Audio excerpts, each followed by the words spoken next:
Kama Shastra is a body of texts. Kama Sutra is a single text written in the sutra format, short, terse sentences. It is the obsession with bhava and rasa, the emotion with which you perform bhava, and the emotion that is generated in the receiver, the listener of the music, the observer of the play, the one who is looking at the artwork. What is the rasa that is being produced? It's the emotional part is not there. Perhaps that is why Bollywood stories are called masala movies, because they create this kind of a flavor and texture which is very important in Natya Shastra.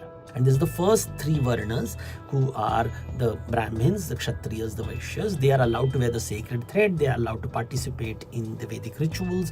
The Brahmin conducts the Vedic rituals. The Kshatriyas and the Vaishyas sponsor it. From Dharma to Natya to Kama, what do Dharma Shastra tell us?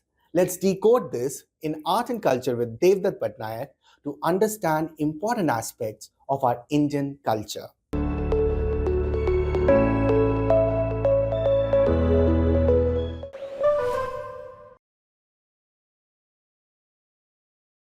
Hello everyone, I am Srivastava and you're watching Art and Culture with Devdutt Pattanaik. Now in this particular series of the Indian Express, we talk to Devdutt Pattanaik, our expert, and we discuss a lot of topics related to art and culture theme, which is not only important for your examination per se, but if you are a lover of Indian culture, tradition, and you want to know more about our rich heritage, you must watch this. Now, in the previous episode, as you remember, that we started with Shastras. Okay, we covered some basics about Shastras.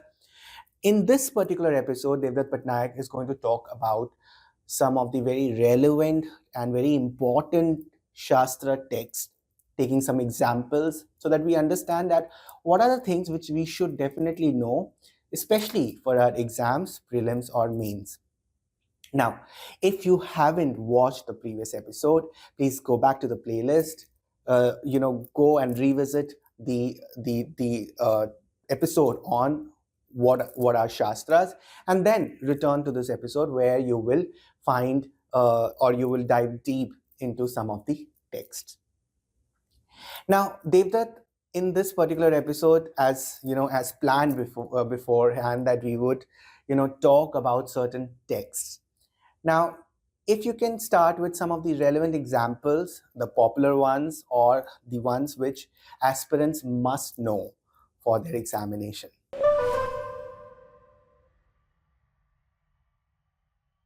I want to explain the different Shastras. Let's go into some of the main Shastras and try to see what is the organized, because I said Shastra is organized knowledge. So let us take an example.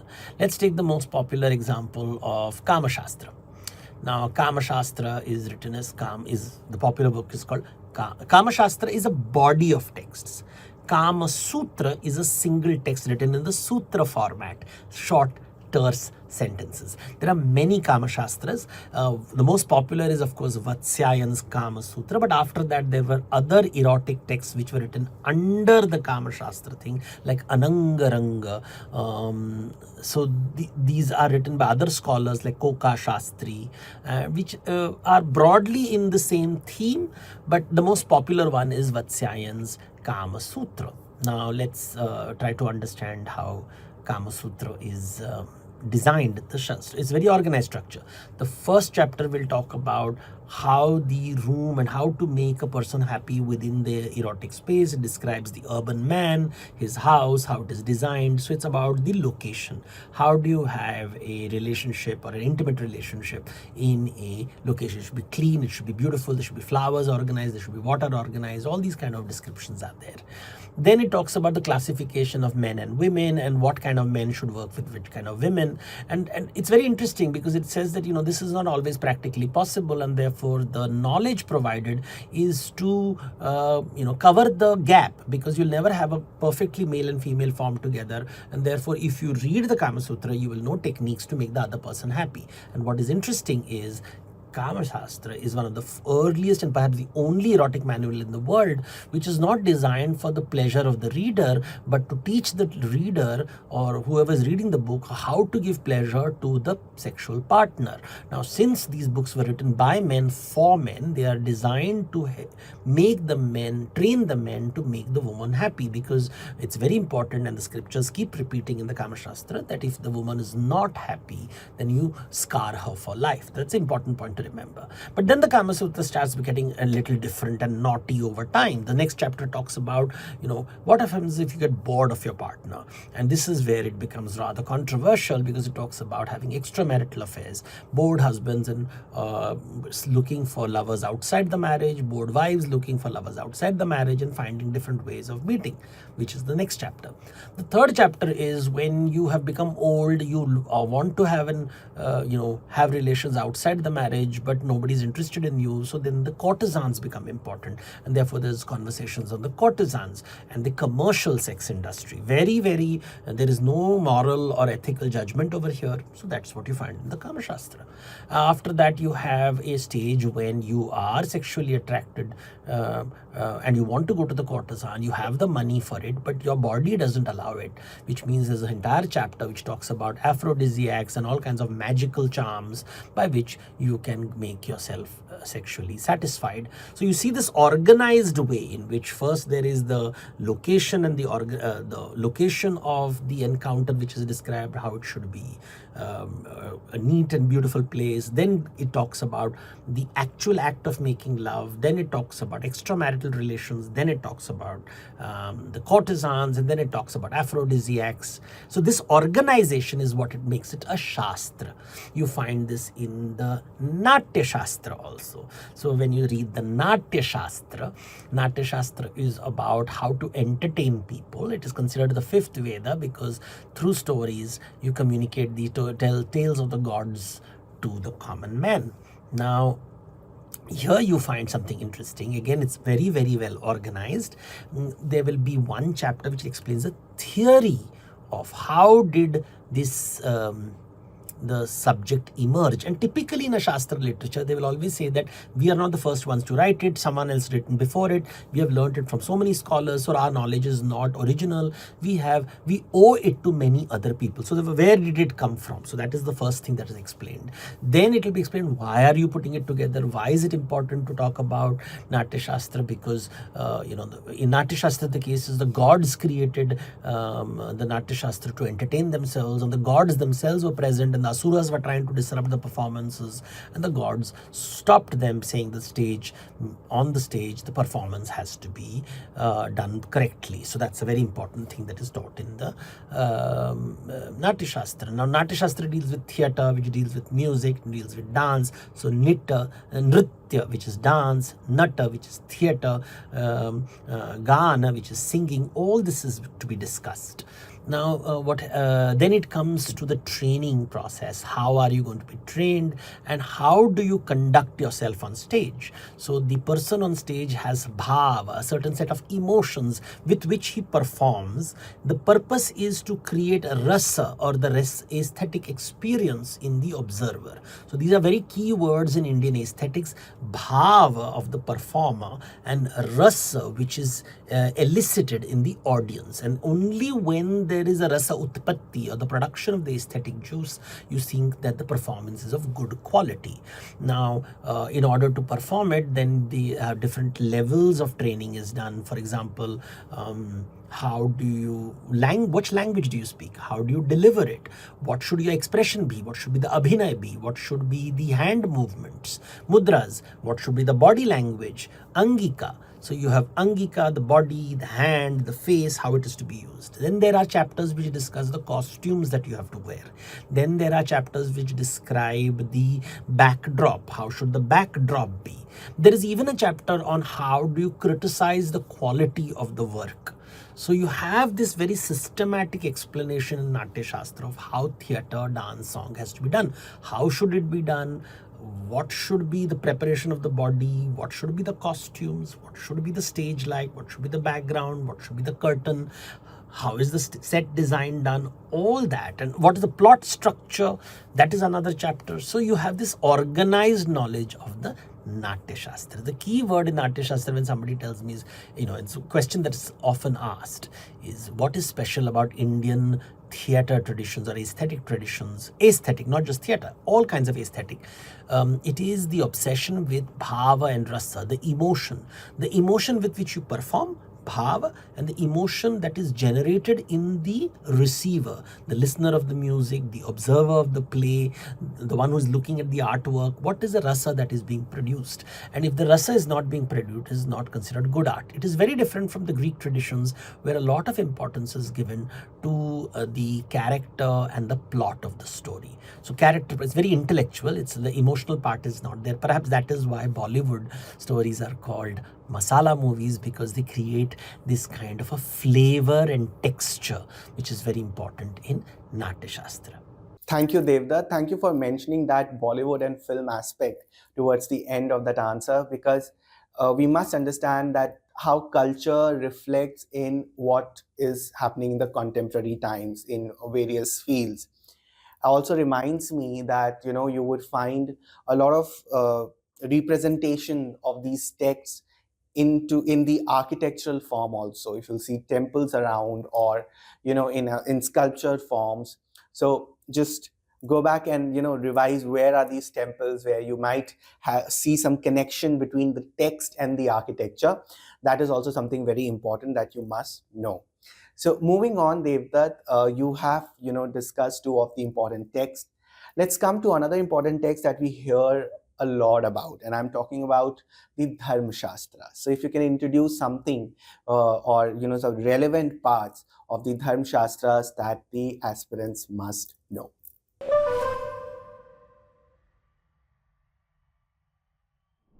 So we have seen how Natya Shastra and Kama Shastra are Shastras. They're talking about subjects in a very organized way. Let's look at Dharma Shastra. Dharma Shastra. What is its origin? They will say that the origin is Vedas. Some of the ideas come from Vedas. Some of the ideas are traditional laws, common laws that are practiced. And then there are ideas that come from intelligent people who can tell you how to modify these laws to current situations. So this is the origin of it.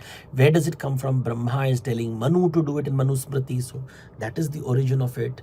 They always refer to the other scholars who have come before. Again, you see the pattern which is common across. Kama Shastra, also the same thing is said about how knowledge came from Shiva through Nandi to Vatsyayan, through many teachers. Same thing in Natya Shastra, how Bharata Muni sees it from Shiva and then passes it on through many scholars. The same thing in Dharma Shastra. There is Brahma, there is Manu.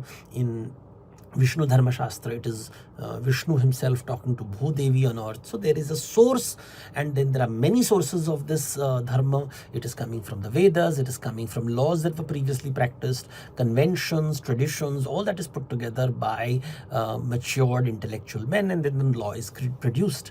And there is the sense that everything can change according to Desha, Kala, Guna, as per the space, as per time, as per the people involved. So nothing is static, it is moving. Then the Dharma Shastra primarily focuses on what is a person supposed to live his life. And the big idea that comes in the Dharma Shastras is the Varna Ashrama Dharma. You are supposed to conduct yourself based on which category of people you belong to, the Varna. Now every category will have different jatis, multiple jatis. So Brahmana category has different types of Brahmins. The Kshatriya category has many types of Kshatriyas. The Vaishya category has many types of merchants, so the jatis. And then there is the Shudra, which is the service provider category, which has many types of jatis, like the carpenter, the potter, the weaver, all of this. So how do you conduct yourself? The first thing is, if you're born in the family, you have to follow the father's vocation and you have to practice it. That is for the men. Women's Tri Dharma, it is that you follow the what your father tells you, what your brother tells you, what your husband tells you, what your son tells you. So it is a patriarchal document. document which is basically saying the woman's dharma is to do what the men tell them to do. They do not have the kind of agency that the men have. They have to be subservient to the men. But for men, it is whatever your father does. There's no concept of social mobility. You follow the vocation of your father. If you're born in an aristocratic family, your father is a teacher, you become a teacher. Your father is a musician, you become a musician. So that is the Swadharma concept which emerges in the Varna. Then comes the ashrama systems. Ashrama system is in the first phase of life, you have to be a student, brahmacharya, then you have to be a householder, grahastha, then you have to become a vanaprastha, after the 60th ceremony, which is called a Sashtapurthi. In Hindi we'll say na Satya gaye hai. So after the 60th birthday, you are supposed to become a retired person and train your grandchildren in that to prepare for, so you become like a teacher to the grandchildren. And after the 1000 moons, that is the 84th birthday, you become a sannyasi. You walk away from everything, you stop eating, you move into the jungle. So that is the Varashrama system. So Varna Ashrama system. Then there are special notices on Raja Dharma. How does a king conduct himself? Because the Raja is slightly above all the Varnas. Then there is, as I discussed, the Stri Varna, there's Apodha Dharma. In emergencies, how will you prefer? Like there are stories in emergencies where even the Brahmins are forced to eat flesh. So there are these stories which are being written that in emergency, what do you do? The conduct is very different. And that's basically the Dharma Shastra. There are, of course, many details over here. You will find in the Dharma Shastras a lot of importance being given to the Dvija. The word Dvija first appears in the Dharma Shastras. It is not found in before Dharma Shastra, which means in Smriti literature it is there, not in the Shruti. The Vedic literature, there is no concept of Dvija, the twice born. And this is the first three Varnas, who are the Brahmins, the Kshatriyas, the Vaishyas. They are allowed to wear the sacred thread. They are allowed to participate in the Vedic rituals. The Brahmin conducts the Vedic rituals. The Kshatriyas and the Vaishyas sponsor it. Now, in these, a lot of discussions on which rituals to be performed, who should be invited to these rituals, who is allowed to eat with whom, and you find some interesting things like, the old charlatan doctors are rejected. Temple priests are not liked in the Dharma Shastras very much. They prefer the Vedic priests. So the temple priests ideas, remember the Dharma Shastras are being written between 300 BC and 300 AD, the early Dharma Shastras, and that is when temples have not emerged. Temples emerged later. So the temple concept is a much later idea after 500 AD. It's important to remember that. Thank you so much, Devdutt. And aspirants, you must know that this is not the end of the Shastra series which we are doing as a part of Art and Culture with Devdutt Pattanaik. There are some other texts which Devdutt will talk about in the next episode. For example, you must have heard about Manusmriti and some important features there, which also the other texts which are a part of the Shastra traditions, Shastra literature, that we must understand and we must know as an important part of our Indian culture. So keep watching Art and Culture with Devdutt Pattanaik. Do write to us. You can also suggest us topics, the topics which you want Devdutt to take up, the questions which you want Devdutt to take up. So you have to write to me at manas.srivastav@indianexpress.com, or you can also comment in the box below for the topics which you want us to take up. Don't forget to follow the UPSC Essential series, which you will find on the Indian Express website. Go through and read the UPSC Essentials magazine, which is a monthly magazine. And also don't forget to watch the informative, news-oriented videos or at the Indian Express YouTube channel, which is also very informative in a sense that gives you a lot of information, knowledge about the current affairs. So that is also a good source of information for your preparation of examination. Now, before going, as I always say, think smart, work hard, conquer your goal. Bye-bye.